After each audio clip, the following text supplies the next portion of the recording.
English-speaking friends, I salute you. In the name of the Lord Jesus Christ, I would like to share with you a passage from the Gospel of Matthew.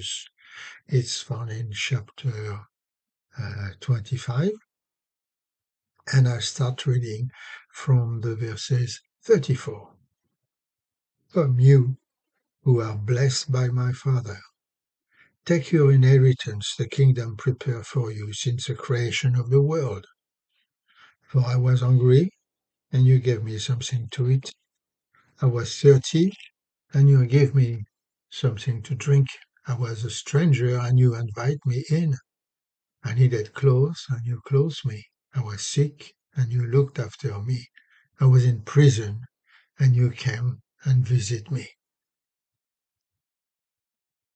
Then the righteous will answer him, But Lord, when did we see you hungry and feed you, thirsty and give you something to drink? When did we see you a stranger and invite you in, or needing clothes and clothe you? When did we see you sick and in prison and gone to visit you? The king will reply,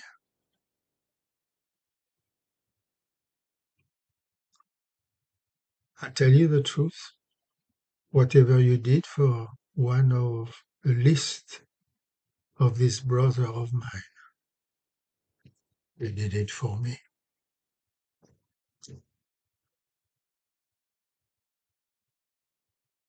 4 lepers, oh, by the way, we now go to the Old Testament.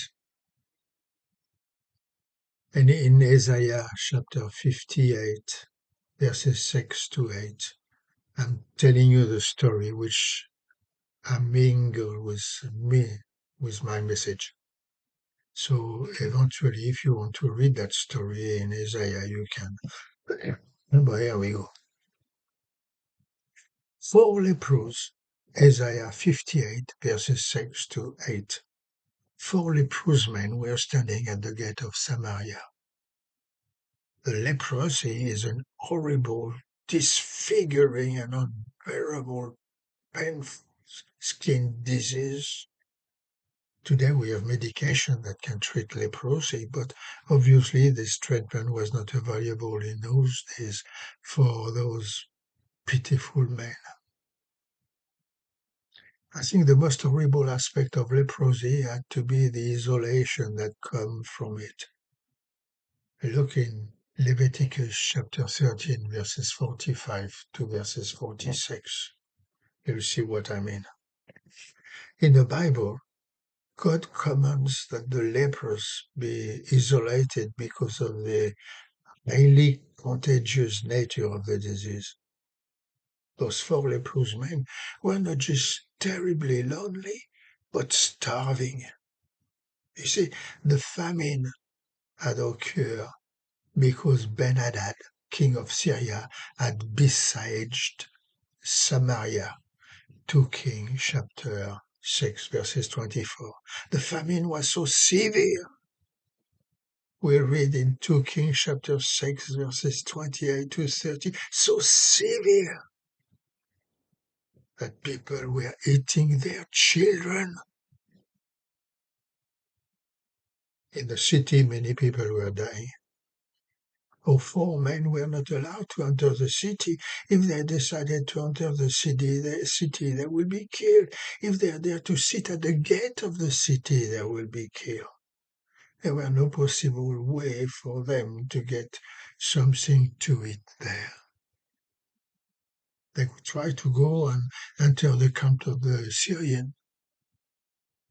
They would be arrested and probably killed. The situation was hopeless. These men had absolutely nothing to live for. Verses 5 to verses 7. Well, they had nothing to lose. One thing for sure was that if they go to the city, they will die. But in a Syrian camp, maybe let us try silently they enter the camp of the Syrian. That's very strange. There is no guard at the entrance, and there is nobody in the camp. You see, God has had miraculously caused the Syrians to flee for their lives, thinking that the king of Israel had hired a vast army of Egyptians and Hittites to kill them. So the camp was left empty. All are run away. Verses 8. The leper enters one tent. Food galore. They stuff themselves with burger and chips and drink. A lot so that at the end they were no longer hungry. They put a lot of food in their pockets. Oh yeah. Went to another tent, but that one was full of silver, gold, and nice clothes. In every tent they found many things to take for themselves. But as they ransacked the camp, these four men felt that what they were doing was not right. These four unlikely men had a choice to make. Would they lavish all of those riches upon themselves? Or would they reach out to their brothers and sisters who were in severe and desperate need and share what they had discovered? Would they share God's gracious provision with them? I think about it. How many times do you think the people of Samaria passed this man and never gave them a passing thought? How many people in Samaria do you think ever attempted to show these four men any type of love? Were they not anyway considered as rats, rejected by the Jewish society, abandoned by the family and friends, punished by God?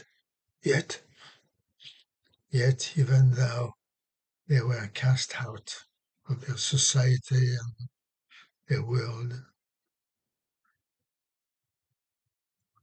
they felt that they had an obligation not to keep this good news to themselves. We are not doing right.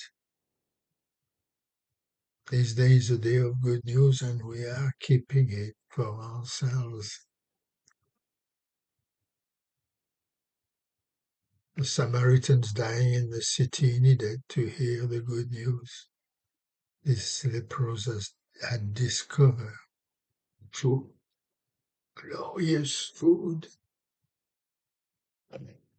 The enemy had been defeated and there was ample food for all in the city. So, touched by an incommensurable love of God in their heart, those four men, representing the full force of the gospel, went to the city, ready to die if it's needed, and tell the king's household, we have food, plenty of food, food for your body. And as they spoke, they emptied their pocket. And the king and people listened to God, the good news, and went in the camp. And all the people feed themselves. God, Him, provide food for the soul. What do we do with it? You don't preach the gospel to people who have an empty stomach, said William Booth. You feed them first.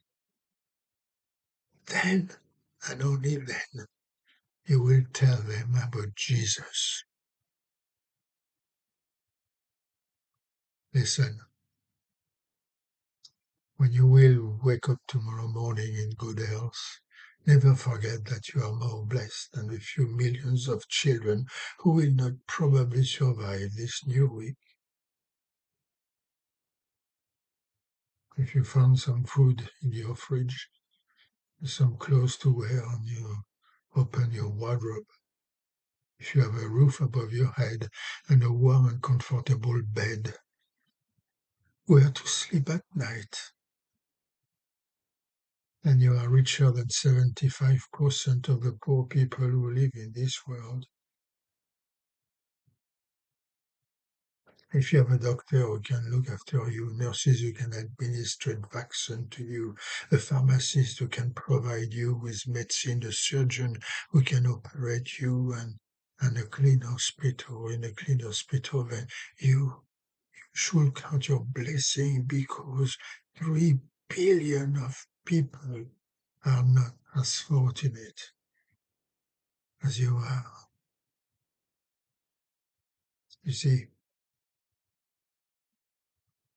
this is the reason why we in the Salvation Army have a self-denial appeal.